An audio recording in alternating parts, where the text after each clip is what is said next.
Alors Sarah, tu es ingénieure de formation, tu as beaucoup de cordes à ton arc, tu es journaliste reporter, je lis un peu ta bio. Donc tu es aussi photographe, tu es peintre, tu exposes beaucoup, tu as beaucoup de cordes à ton arc, tu as déjà publié une vingtaine de livres, et si je devais faire toute la liste des prix qui est au dos de la couverture, on en a jusqu'à la tombée de la nuit, donc tu es aussi quelqu'un qui gravite dans la culture, dans la poésie, dans l'art plastique, dans la peinture, dans les expositions, depuis de nombreuses années maintenant, et tu fais un travail pas seulement poétique, mais aussi plastique, qui est assez remarquable.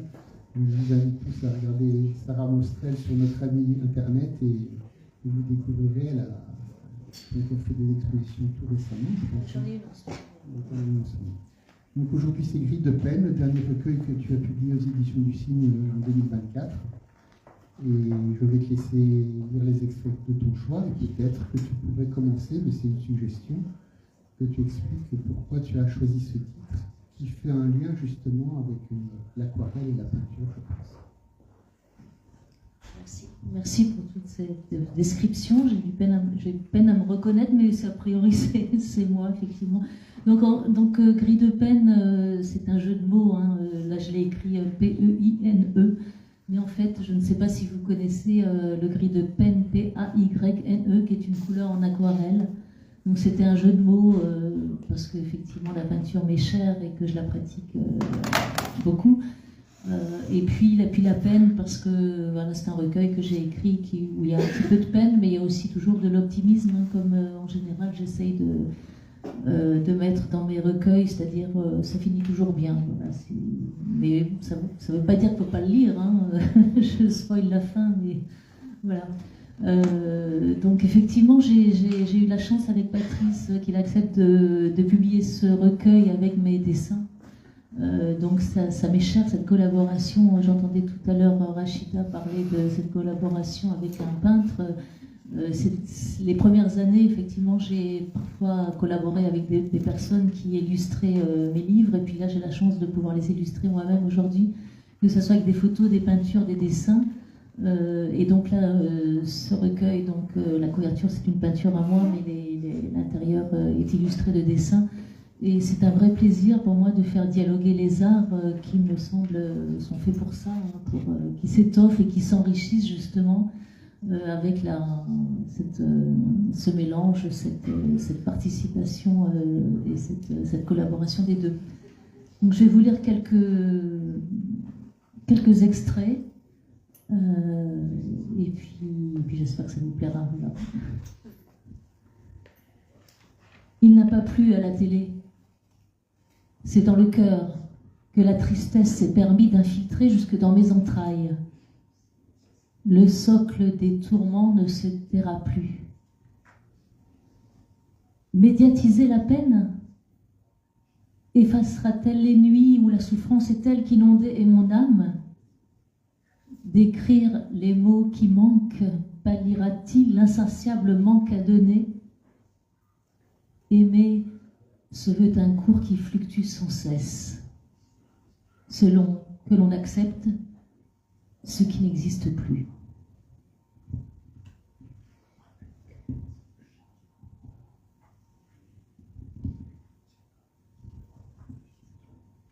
Comment se passer de l'aube grandissante, du matin amoureux, des formes et du fond?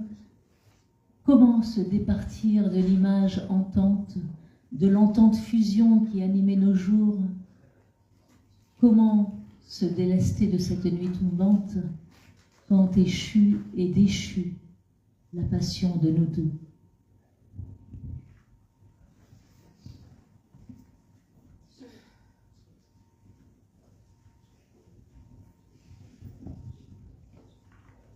Toutes les petites lueurs qui font battre mon cœur clignotent en furie, se pâment en délire, avant, ô damnation, de s'étendre en masse, parfois dès l'heure de leur apparition.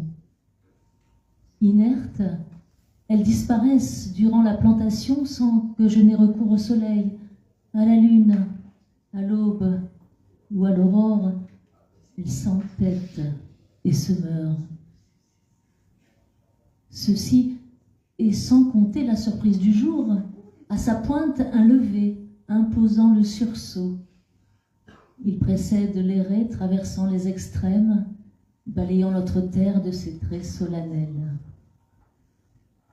En mon âme béante, au crépuscule du soir, une nouvelle lumière s'infiltre, telle une étoile, un paradis ombré qui cède sa promesse à ma pensée inerte. Et mon cœur qui renaît. Je vous ai dit que ça finissait bien en général.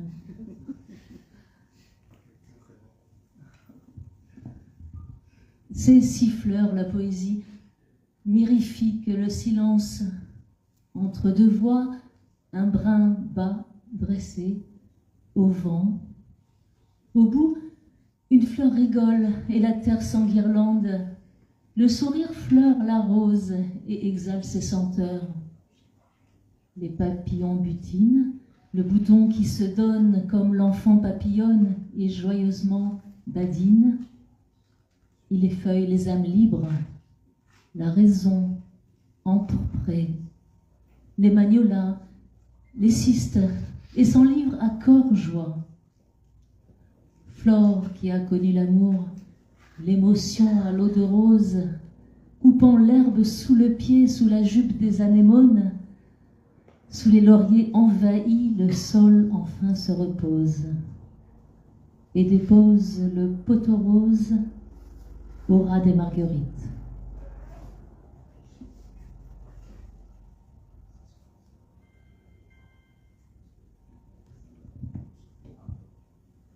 Ici, ou dans le monde d'après, après la pluie qui ravage le champ, sur la terre ferme ou dans les airs, le voyageur hésite. Se soumettre à l'improbable, accepter l'issue à son insu, ou revenir en arrière. Au fond, il n'y a pas d'exutoire.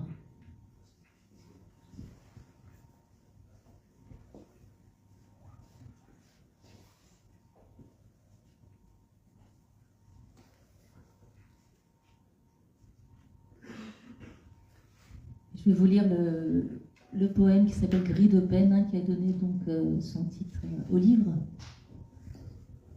De grâce, assemblés en un refrain joyeux, plis et mots, lettres et notes en des vers radieux. Soufflez dans les nuits le jour incandescent, un soleil radiant qui jamais ne s'éteint. Grâce à vous peut-être, je serai moins anxieux. Je regarderai la lune sans penser au vautour. Je ferai comme si je n'avais rien vu, comme si je n'avais jamais vécu encore.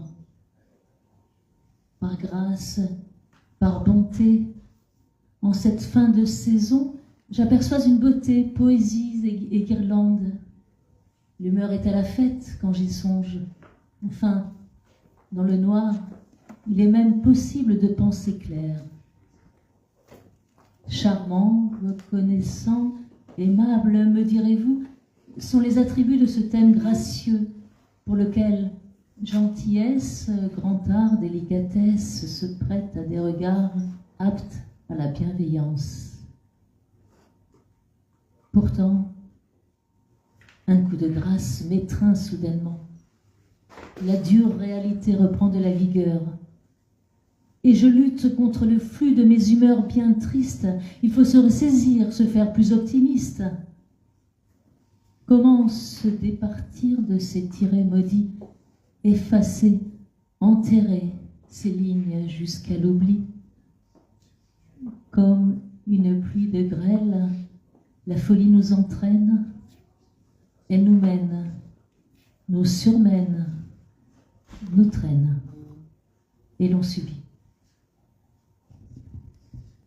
Finir sur un ton plus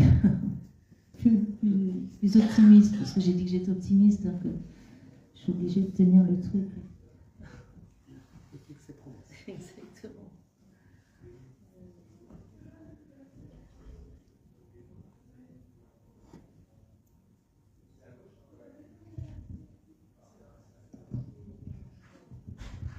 Encore un matin que je vois le soleil illuminer ma route. La trajectoire est abrupte. La nuit a pourtant porté conseil. Et l'éveil ne s'interdit plus la chose nouvelle. Trace amenant à la cime suprême où je voudrais rester, telle une statue de sel. En miroir, une joute que je m'apprête à vaincre. Mon verbe sait quereller et surtout se révolte. La médiocrité ne saurait remporter la dispute mythique des sages et des fous.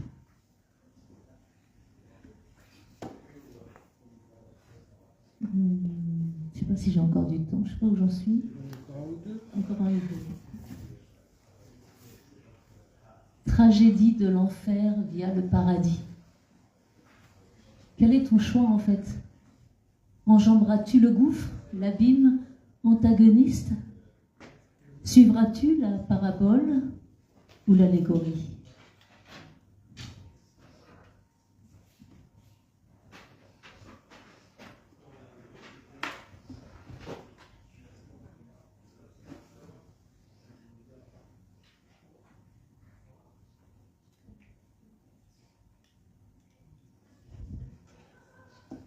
Précoce est l'automne de nos jeunes années.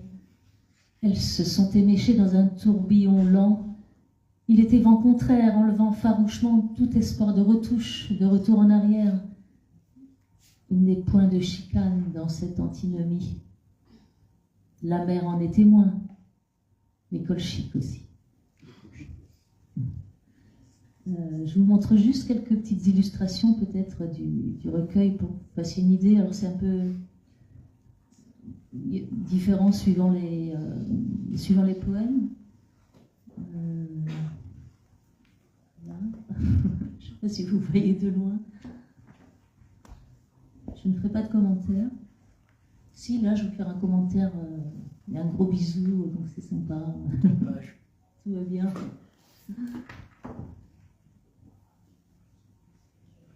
Voilà, je dévoile quelques dessins. On ne dévoile pas tout aussi. Voilà. C'est pour vous donner une idée. Voilà, ce sont des dessins noirs et blancs, beaucoup de fusains, parfois des encres. Et où exposes-tu en ce moment? Et en ce moment, j'expose à l'hôpital Mont-d'Or. En fait, l'hôpital m'a demandé, comme j'avais donné 2 œuvres à une association pour les maladies cardiovasculaires, l'association a exposé dans cet hôpital et ils cherchaient des artistes pour exposer, pour égayer un petit peu